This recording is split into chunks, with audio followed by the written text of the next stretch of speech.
Assalamu alaikum. How are you all? So in this video we're gonna talk about blockchain. थोड़ी video लंबी हो सकती है लेकिन blockchain का आपको सबको समझ आ जाएगा इसके अंदर. And let's get started. Before understanding the concept of blockchain, we understand what is centralized currency and decentralized currency. Centralized currency क्या होती है कि स्टेट बैंक नोट छापता है और मैं नोट को यूज़ करता हूँ. अब मेरे नोट के दरमियान क्या है? स्टेट बैंक है. वो सेंट्रलाइज्ड मिडल मैन है. वो ये सिस्टम सेंट्रलाइज्ड है. अब इस मिडल मैन को ख़त्म करने के लिए एक सिस्टम है डिसेंट्रलाइजेशन का. डिसेंट्रलाइजेशन में कोई मिडल मैन नहीं होता. इसमें हमारे पास बिटकॉइन और इथेरियम जिस तरह क्रिप्टो करेंसीज होती हैं डिसेंट्रलाइज्ड करेंसी में.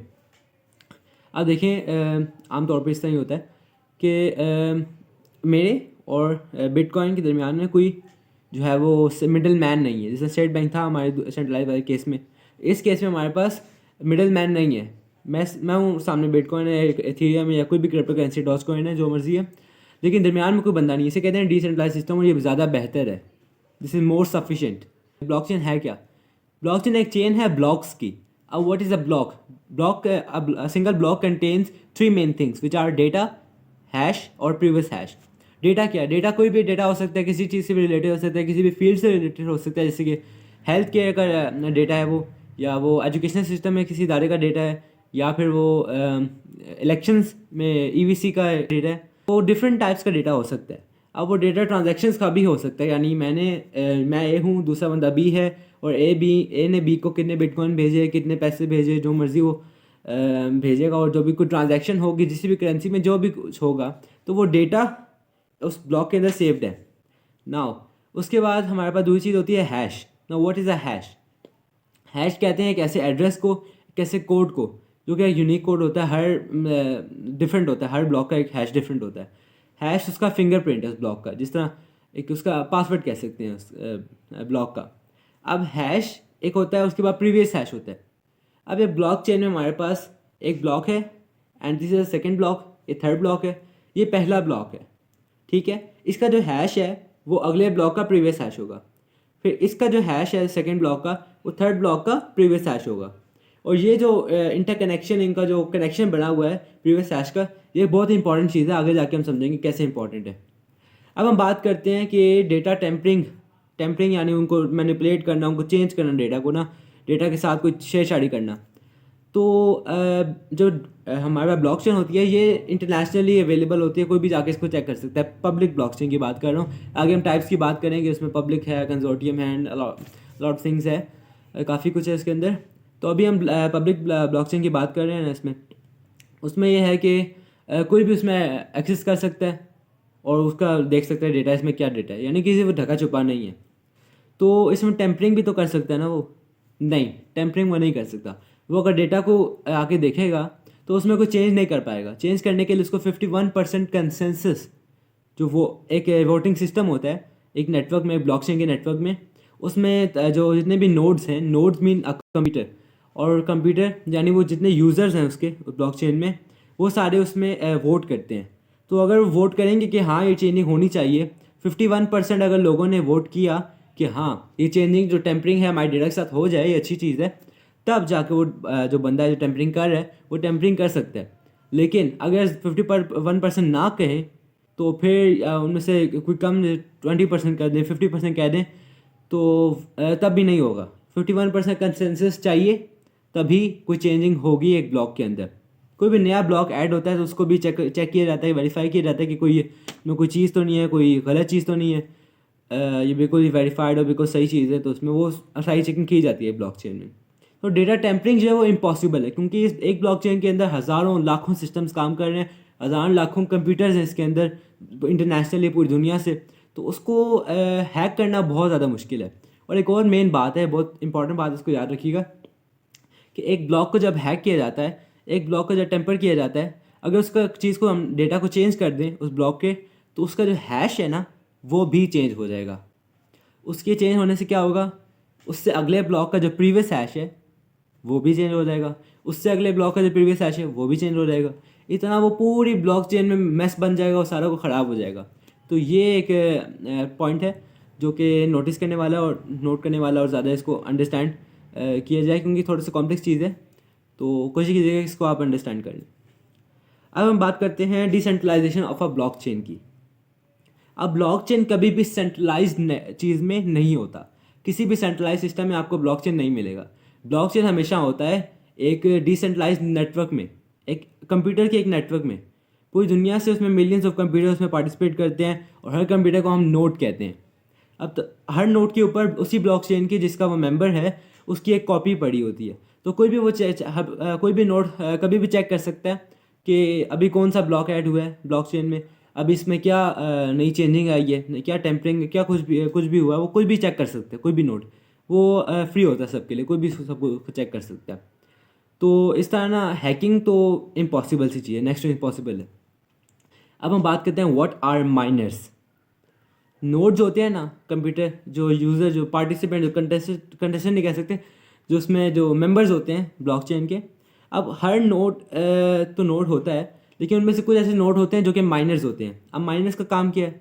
माइनर्स का काम ये है कि अब एक ब्लॉकचेन के अंदर जो है क्या नाम है, जो ब्लॉकचेन में जो नया डेटा ऐड हो रहा है, नए ब्लॉक्स ऐड हो रहे हैं, उनको वेरीफाई करना, उनको चेक करना कि इसमें क्या क्या है, इसमें सही चीज़ें हैं, गलत चीज़ तो नहीं है।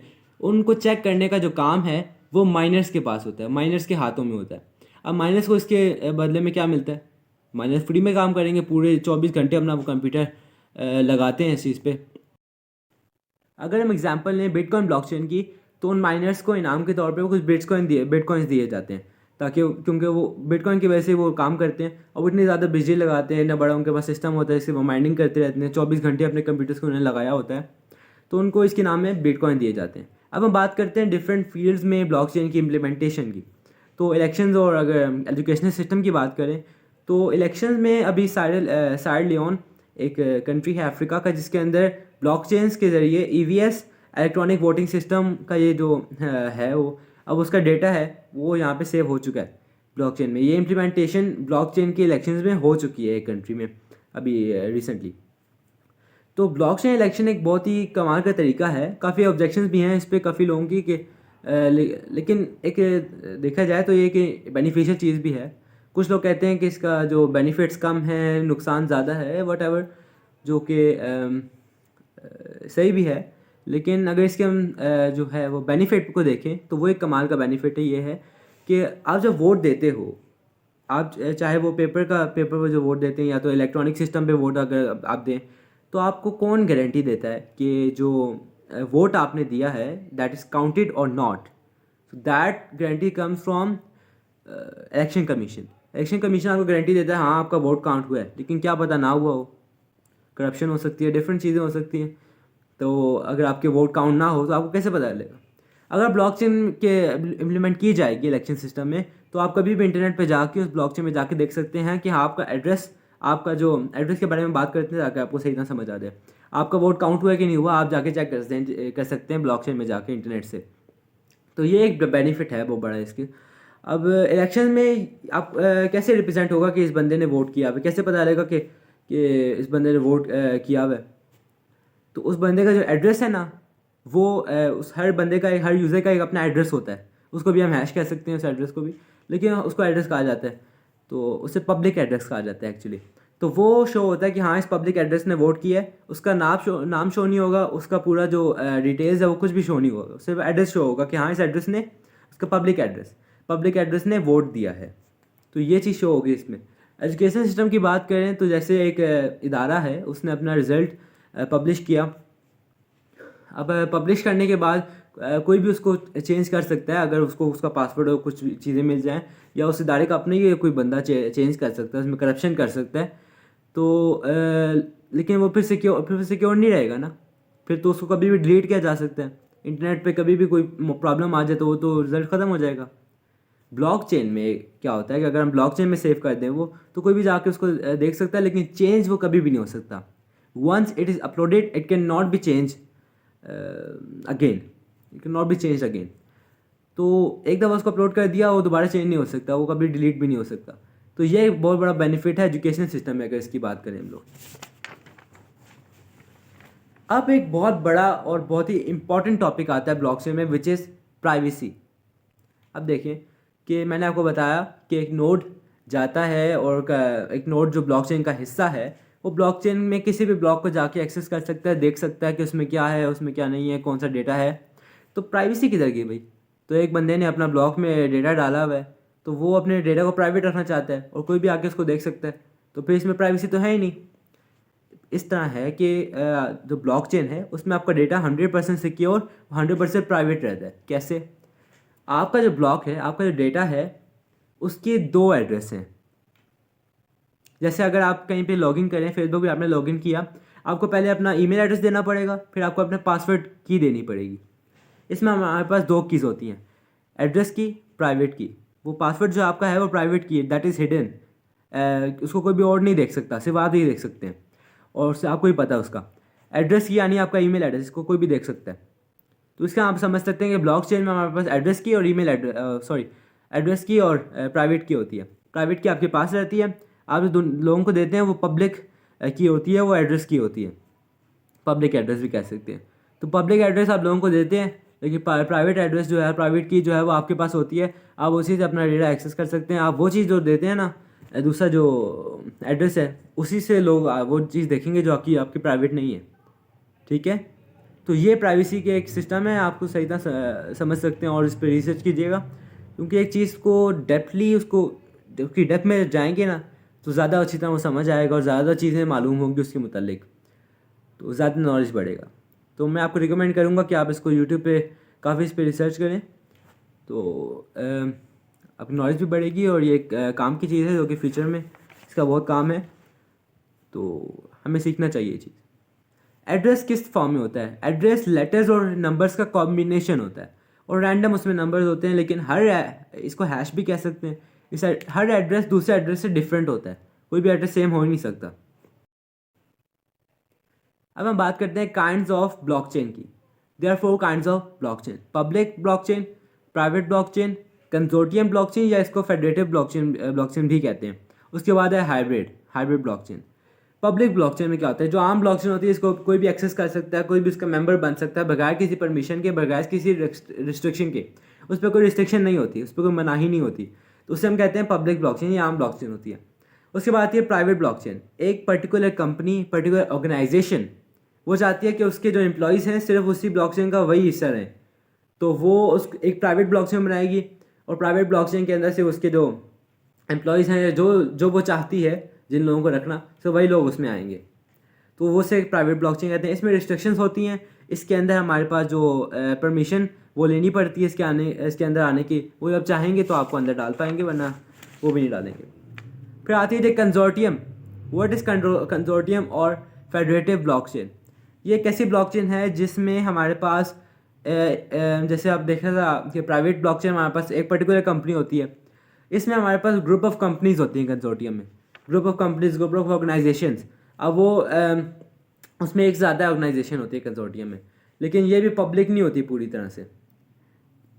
इसमें जो डिसेंट्रलाइजेशन का नेचर है वो और भी बढ़ जाता है। वैसे तो पब्लिक से जो पब्लिक है हमारे पास ब्लॉकचेन, उसमें डिसेंट्रलाइजेशन बहुत ज़्यादा होती है, कह सकते हैं सब ज़्यादा होती है।